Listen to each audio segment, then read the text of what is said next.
tell you a conflicting and tragic love story, both haunting and legendary. The news went as far south as Phoenix and made history for Prescott. On the 29th of August, that's in the year 1884. The 29th of August of that same year, the Palace Saloon had the most brutal and cowardly murder ever to commit in Prescott. I was the victim.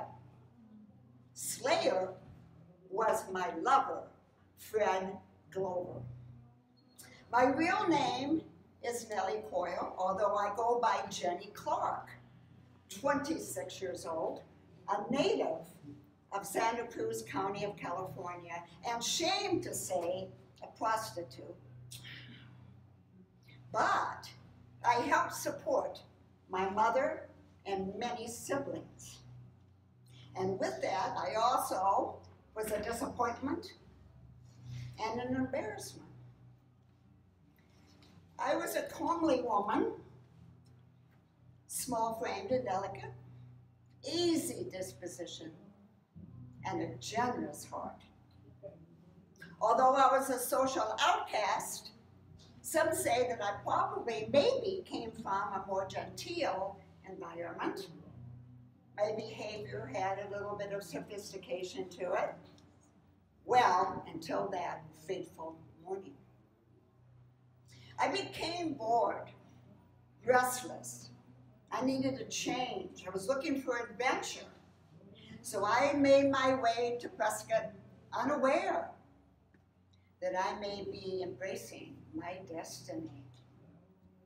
Arrived in Prescott in 1882. Took up quarters at Annie Hamilton's two-story bordello, located in the center of the 100th block of South Granite Street. Before long, I went in partnership with Mimi Pearson and moved into one of her homes in the same vicinity. Then my life changed. I met Fred Glover. Never realized what would occur later. He was 30 years old, had been in the area about 6 years, was a bartender at Sacarac Saloon, located on Bourbon Street.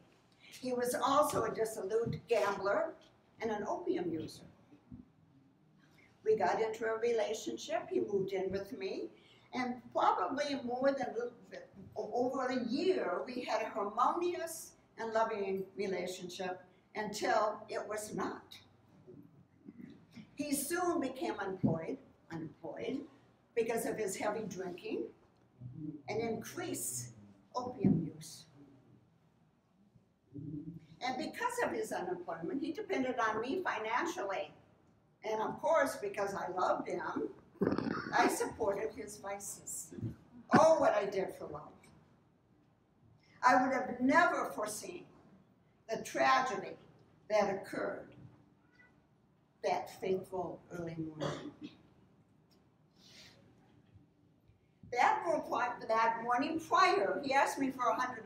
That was quite a bit of money back then. Oh, I was done. I wasn't going to give him any more money. And I was tired of being used by him.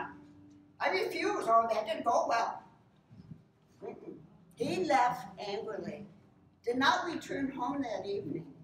I was concerned and worried. Got my girlfriend Dora to go look for him on Whiskey Road. I kind of knew that he would be at Sacarac Saloon. Sure enough, there he was, drunk. Took him home, put him to bed. Didn't stay long. He came looking for me. Well, I'm going to have fun. I can have fun too, right? So I decided that I am going to go back to Whiskey Road with my friend, and we're going to see all the different saloons. Were plentiful back then. And we were drinking and having fun. And oh my God, until he walked in with Jim Crothers and Harris. Spoiled my fun. You should have stayed home. He wanted me to drink with him. I wasn't going to drink anymore with him. I wasn't even going to be with him. Got mad. He was angry because I left him. Argument started, abuse started verbally, and tensions rose. Joe and I decided that we're leaving and we're going to go to the palace. Ooh, all came down. That's where it came down. It was quite busy that night, early in the morning. A lot of gambling going on, a lot of socializing going on, and Dora decided to play the piano. I was going to sing. Oh, I don't know what that sounded like, but I was singing. Oh, Fred didn't like it. He walked in once again with his boys and started heckling me. Don't heckle me. I'm having fun. You're spoiling my fun. Argument began. Voices raised. And before I knew it, I'm flat on the ground. Bartender helped me up. He was trying to get things in order. I'm hiding behind the bar. But you know, I would not let it go. I was angry. I started screaming at him that he had not given him any more money. I'm not going to be abused by him. He's not going to come home. I got a bottle and threw it at him. And he threw a glass at me. Oh, and he hit me in the head. Oh. I knew that I needed to leave. Made my way to the door. Didn't make it. Got kicked and punched the floor one last time. Never got up. And punching on my head and on my neck. Oh, no one helped me. Help me. No one came. Do not remember anything else. It all went black.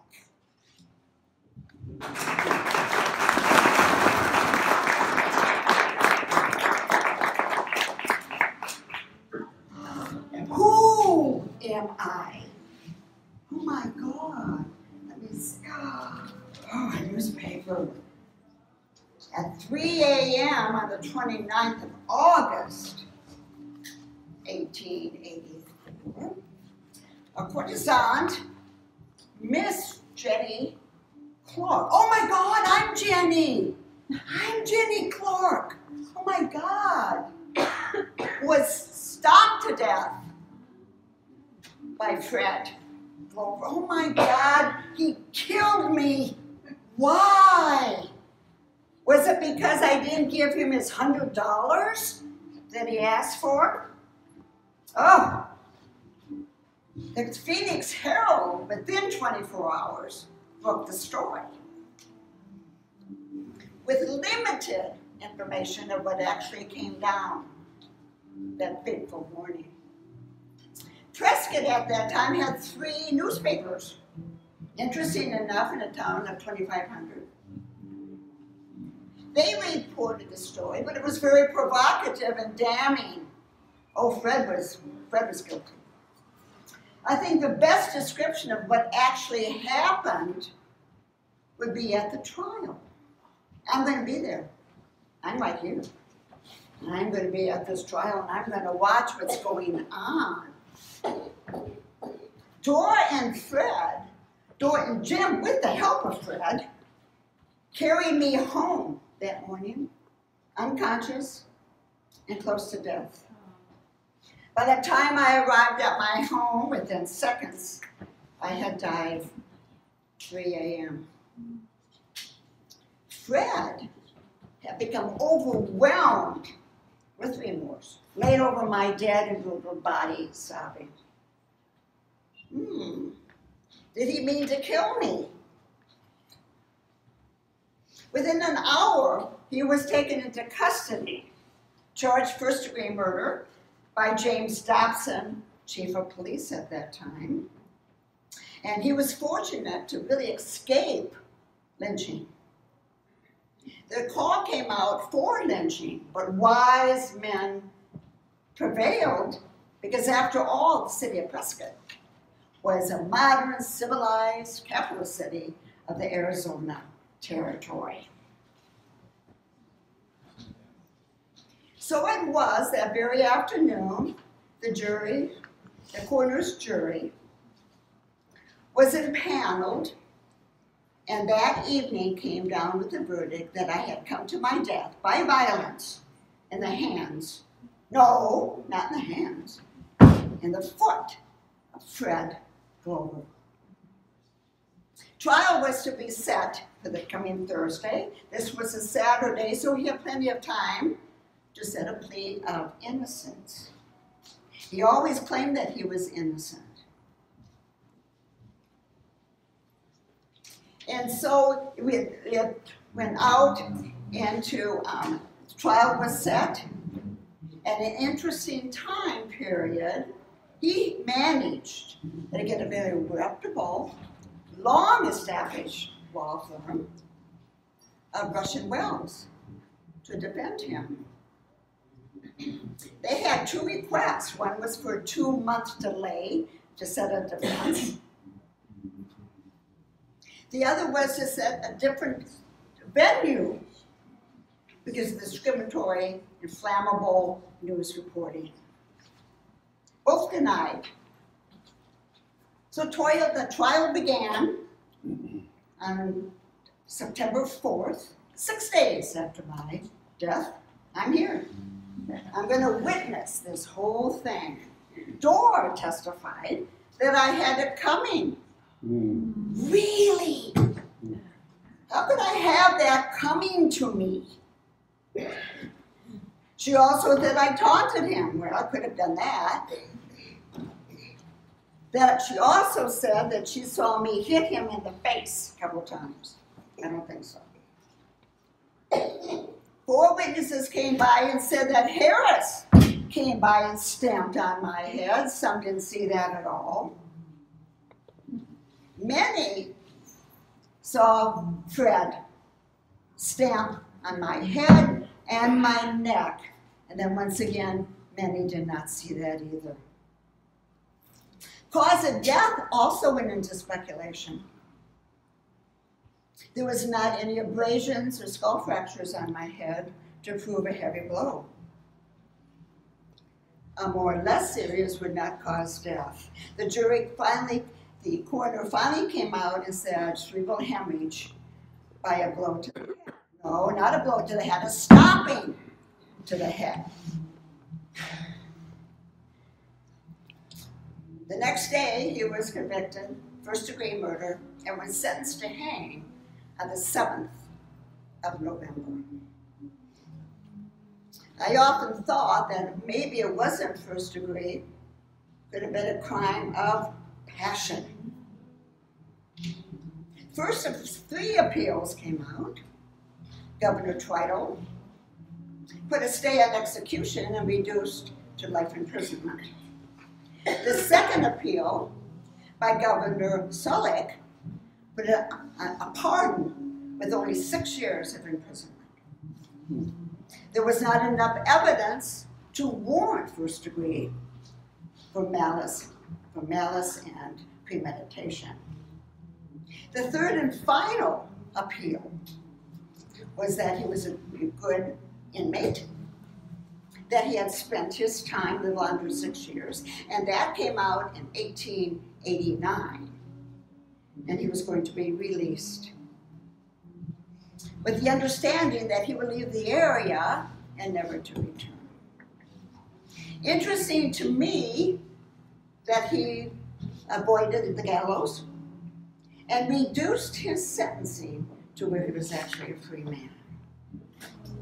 I got to often wonder what was the incentive to continue to have appeals for him and who fit the bill.